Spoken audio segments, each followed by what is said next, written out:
जाग उठी डायन। राजस्थान के एक छोटे से गांव में रहती थी रुक्मा देवी। उम्र यही कोई 60 साल की होगी उनकी।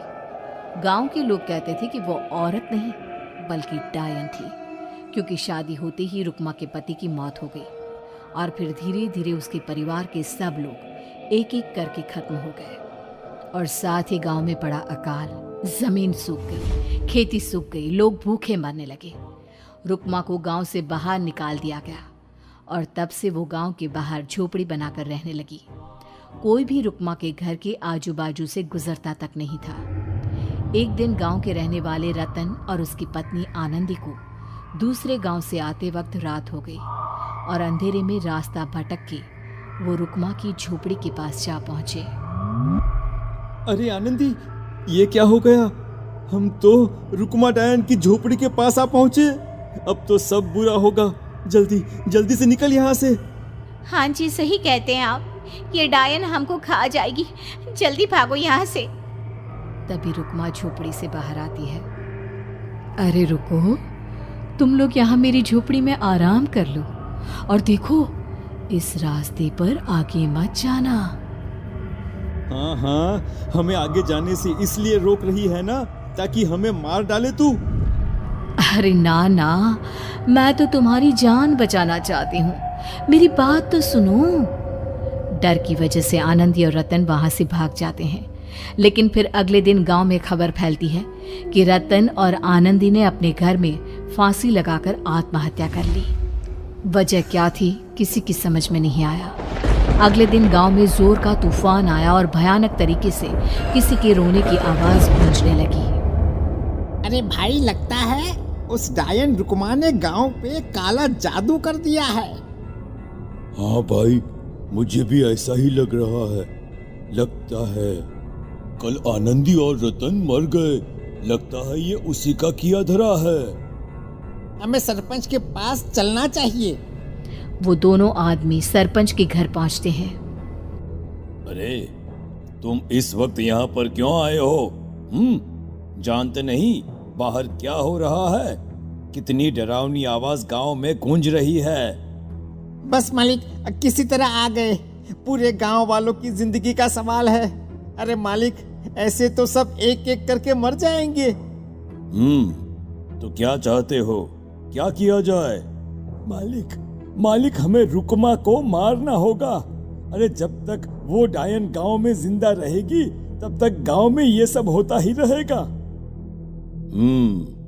शायद ठीक कह रहे हो तुम लोग, मगर ये काम करेगा कौन?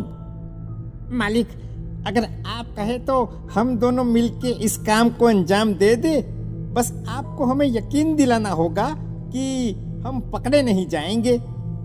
ठीक है, लेकिन बाहर जो आतंक का साया है उसमें तुम दोनों रुक्मा तक पहुंचोगे कैसे? हैं? क्या तुम्हें डर नहीं लगता? मालिक, आप उसकी चिंता ना करें। काल भैरव का भभूत है हमारे पास। रुक्मा तक पहुंचकर आसानी से मौत के घाट उतार देंगे उसको। हाँ, मैं भी चलूंगा तुम लोगों के साथ। उस डायन को मरते हुए देखने की बड़ी इच्छा है मुझे। सरपंच उन दोनों लोगों के साथ गांव के बाहर की तरफ चल देता है। गांव में घनघोर काली रात पसरी हुई थी और दिल दहलाने वाली चीख की आवाज माहौल को बेहद खौफनाक बना रही थी। हाथ में काल भैरव का भभूत लिए वो तीनों रुक्मा की झोपड़ी की तरफ जा रहे थे।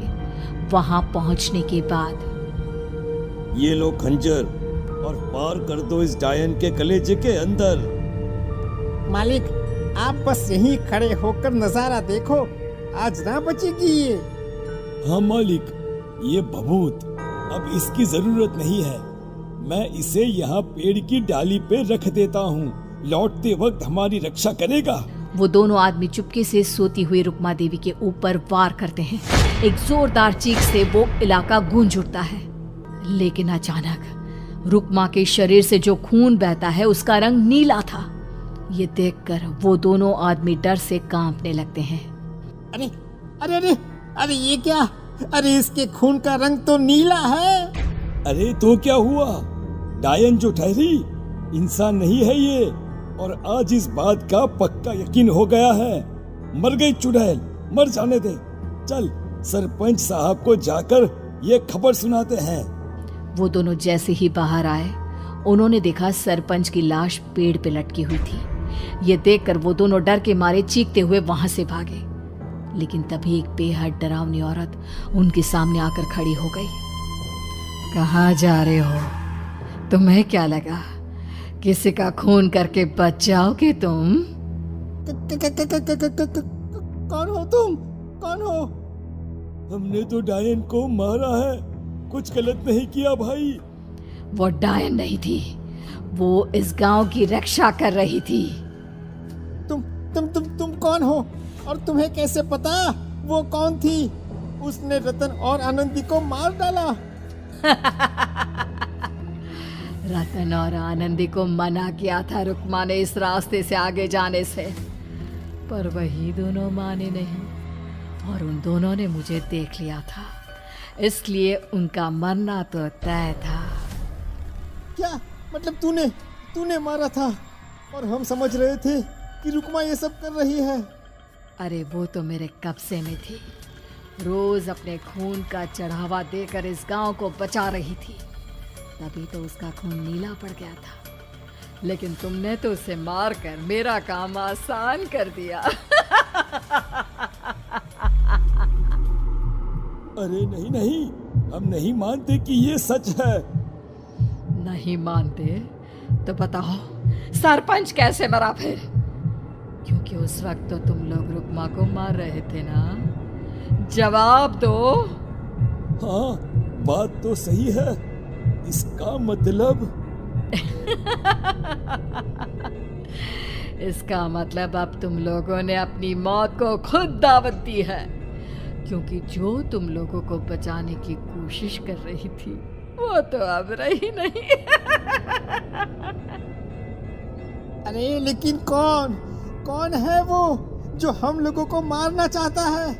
आत्मा, रुक्मा के घर वालों की आत्मा। वो लोग कोई आम आदमी नहीं, खूनी भेड़िए थे और रुक्मा ने उनका ये राज जान लिया था। रुक्मा के अंदर शक्तियां थी जिसके चलते उसने उन सबको खत्म कर दिया। क्या? अरे लेकिन पूरा गांव तो समझ रहा था कि रुक्मा अपने घर वालों को खा गई। खा रुक्मा नहीं, मैं आ गई। क्योंकि असली डायन मैं हूँ और अब कोई नहीं बचेगा इस गांव में, कोई नहीं। भागो तुम दोनों। वो दोनों आदमी पागलों की तरह भागते हुए गांव पहुंचते हैं। वहां देखते हैं कि पूरा गांव खुद की नदी बन चुका था। हर तरफ लाशें ही लाशें पड़ी थी और रुक्मा के मरे हुए घर वाले उन लाशों को खा रहे थे। कुछ देर के बाद उन दोनों का भी वही हाल हुआ।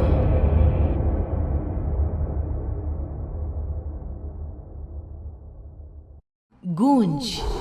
रात के ठीक 1 बजे तेज बारिश और कड़कड़ाती बिजली में अपने घर की बालकनी में खड़ी सुमन खोई खोई कुछ सोच रही थी। अंदर आ जाओ ना।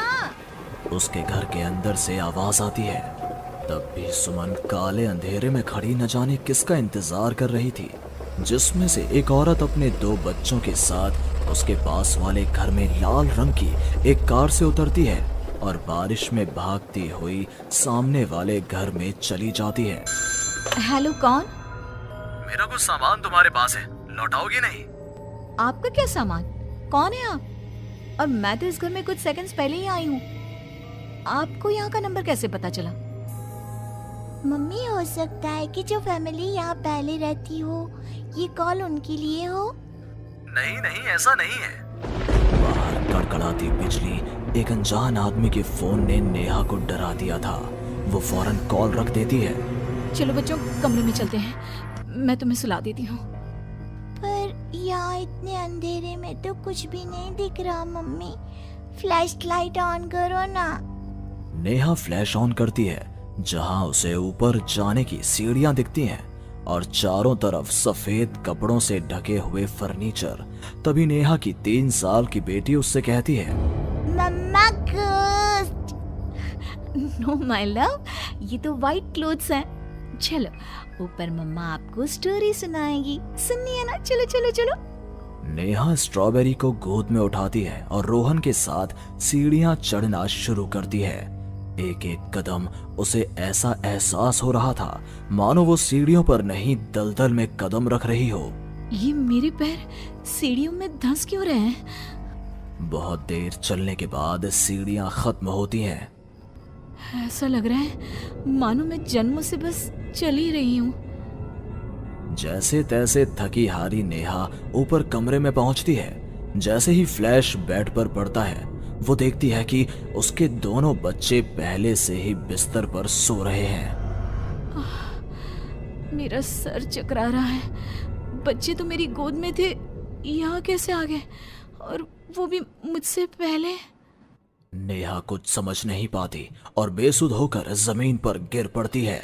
अगली सुबह उसकी आंखें सूरज की किरणें चेहरे पड़ने से खुलती हैं। नेहा बालकनी में जाती है जहां उसे सुमन अपने बालकनी में खड़ी दिखती है। ऐसा लग रहा था मानो सुमन रात भर से वहीं खड़ी थी। सुमन नेहा को मुस्कुराकर देखती है। हेलो, मैं यहाँ कल ही शिफ्ट हुई हूँ। मेरे हस्बैंड का यहाँ ट्रांसफ़र हुआ है। आसपास कहीं घर ही नहीं मिला, तब 40 किलोमीटर दूर यहाँ ये घर मिला। आप यहाँ पर कब से हैं? पता नहीं, सालों हो गए, यहाँ कोई आया ही नहीं। पर अब तुम आई हो तो राहत सी लगी। आओ ना घर पर। हाँ हाँ, क्यों नहीं, मुझे भी कंपनी मिल जाएगी। वैसे कल रात ना यहाँ कुछ अजीब महसूस किया मैंने। मैं आकर बताती हूँ।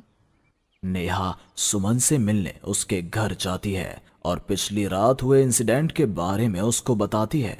ये तो कुछ भी नहीं है नेहा, ऐसे तो कई इंसिडेंट्स मेरी एक फ्रेंड के साथ भी हुए हैं और रोज होते ही हैं। सुमन अपनी कार में बैठी अपने नए ठिकाने की ओर बढ़ रही थी। जंगल के बीच से गुजरती वो खुद से कहती है, ये सिविल इंजीनियर्स की लाइफ ना बड़ी मुश्किल है। कहाँ जंगल झाड़ी में रहना पड़ेगा। कार एक घर के पास रुकती है। लीजिए मैडम, हम आ गए। आपको कुछ जरूरत हो तो मुझे कॉल कीजिएगा, मैं ये बगल वाले घर में ही हूँ। सुमन घर के अंदर जाती है। डाइनिंग टेबल पर पहले ही खाना रखा हुआ था, पानी का ग्लास भी, टीवी ऑन ही था। ऐसा लग रहा था मानो अभी अभी यहाँ कोई था या है। चलो, कंपनी अच्छी है, सब अरेंजमेंट्स मेरे आने के पहले ही कर रखे हैं। सुमन खाने की टेबल पर बैठती है जहाँ 5 लोगों का खाना परोसा हुआ था। ये 5 प्लेट किसके लिए सर्व कर दिया? हाथ है। सुमन अपनी प्लेट से खाना शुरू करती है और उसी वक्त बाकी 4 प्लेटों से भी खाना गायब होने लगता है। प्रमिल, कहाँ हो तुम प्रमिल? सुमन भागती हुई अपने ड्राइवर के घर पर जाती है। सुमन क्या देखती है कि प्रमिल जमीन पर गिरा हुआ है। फर्श पर हर तरफ खून ही खून। प्रमिल के मुंह से भी खून आ रहा था। वो कराहता हुआ कहता है, मैम, यहाँ रूहें रहती हैं, ये आपको भी नहीं छोड़ेंगी। ये कहते कहते ही प्रमिल दम तोड़ देता है और सुबह के 11 बजे अचानक ही अंधेरा छा जाता है। चारों तरफ से अजीबोगरीब आवाजें आने लग जाती हैं। मम्मी आई, अरे कोई खाना देगा क्या मुझे? अरे जी सुनिए ना, प्लीज प्लीज मुझे मत मारो। पापा बचाओ, ये लोग कौन है? सुमन अपने दोनों हाथों से अपने कान को बंद कर लेती है और जोर जोर से चीखती है।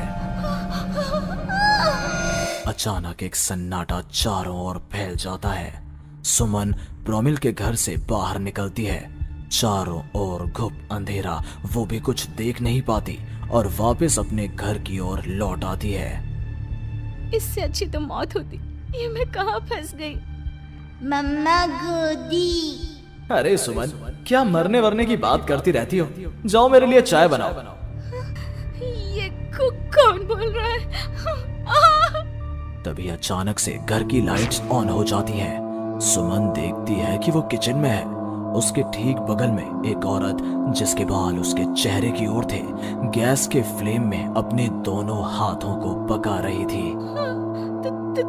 तुम कौन हो? कौन हो तुम और यहाँ क्या कर रही हो? इनको बहुत पसंद है मेरे हाथों का खाना, तो मैं भी चखवा दूं क्या? कर्कश आवाज में ये कहती हुई वो औरत झट से सुमन के हाथों को आग में डाल देती है। सुमन चीखती रहती है पर वो औरत उसके हाथों को नहीं छोड़ती। तुम्हारे पेट में एक बच्चा है ना, सुन लिया मैंने। और औरत ये कहती सुमन के पेट पर हाथ फेरने लग जाती है और उसके पेट में हाथ डालकर मांस का टुकड़ा बाहर निकाल कर खा लेती है। मेरा बच्चा। ये तो कुछ भी नहीं, उधर देखो। वो औरत दीवार की तरफ इशारा करती है। दीवार पर खून के ऐसे धब्बे थे मानो नवजात शिशुओं को उसी दीवार पर पटक पटक कर मार दिया गया हो। तभी वहां लगभग 5 साल का एक बच्चा आता है। उसका शरीर पूरा सफेद और आंखें काली थी। माँ, भूख लगी है। वो औरत अपने आग में सेके हुए हाथ को वहीं पास में पड़े चाकू से काटकर बच्चे को खाने को दे देती है। सुमन तो समझो अब मर ही चुकी थी। इतना कुछ देखने के बाद कौन ही जिंदा रह सकता था। अब उसका शरीर भी गवाही दे रहा था। एक कदम भी चलना मुश्किल था। वो दीवार को पकड़ पकड़ कर बाहर हॉल में आती है, जहां डाइनिंग टेबल पर 5 लोगों को बैठा देखती है। बिना सर का एक आदमी टेबल पर अपने बीवी और 3 बच्चों के साथ बैठा था। सभी सुमन की ओर देखते हैं। मम्मी, तुम मेरी मम्मी बनोगी। यहाँ हमारी जैसे बहुत से लोग रहते हैं, बहुत सारे। फिर उस लड़की का क्या हुआ? वो अब जिंदा है? हाँ, उन लोगों को एक जिंदा इंसान भी चाहिए था जिसे वो रूहें रोज मारे, रोज।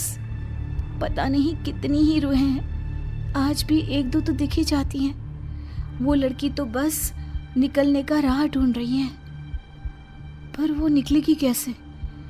क्या कोई तरीका है? हाँ, किसी और को उन रूहों के हवाले कर देना यही एकमात्र रास्ता है। तो उसने किसे उन आत्माओं के हवाले किया? किया नहीं, अब करेगी। तुम्हें ये वही घर है और वो लड़की मैं हूँ। अलविदा नेहा।